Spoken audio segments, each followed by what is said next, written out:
जिंदगी में अगर कोई सबसे बड़ी दौलत है तो वो है हिकमत। और हिकमत के सबसे बड़े उस्ताद थे हकीम लुकमान।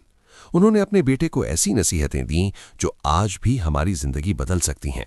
उन्होंने कहा, बेटा, अल्लाह के साथ किसी को शरीक मत करना, क्योंकि शिर्क सबसे बड़ा जुल्म है।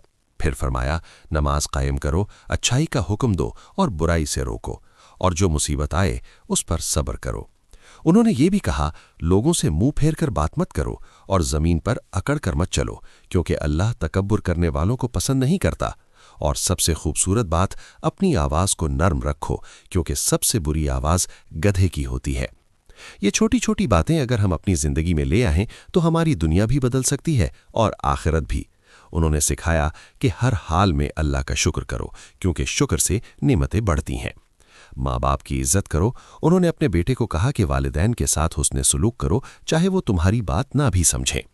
हर बात में एतदाल रखो, ना ज्यादा हंसो ना ज्यादा गम करो। जिंदगी में बैलेंस ही सुकून देता है। कम बोलो, ज्यादा सोचो। उनका कहना था कि अक्लमंद इंसान वो है जो बोलने से पहले सोचता है। दोस्ती सोच समझ कर करो। हर शख्स दोस्त बनने के लायक नहीं होता। अच्छा दोस्त जिंदगी बना देता है, बुरा बर्बाद कर देता है। गुस्सा कंट्रोल करो। गुस्सा इंसान को कमजोर बनाता है। असल ताकत सब्र और कंट्रोल में है। हलाल रोजी कमाओ। उन्होंने हलाल कमाई की अहमियत बताई, क्योंकि हराम रोजी से जिंदगी में बरकत नहीं होती।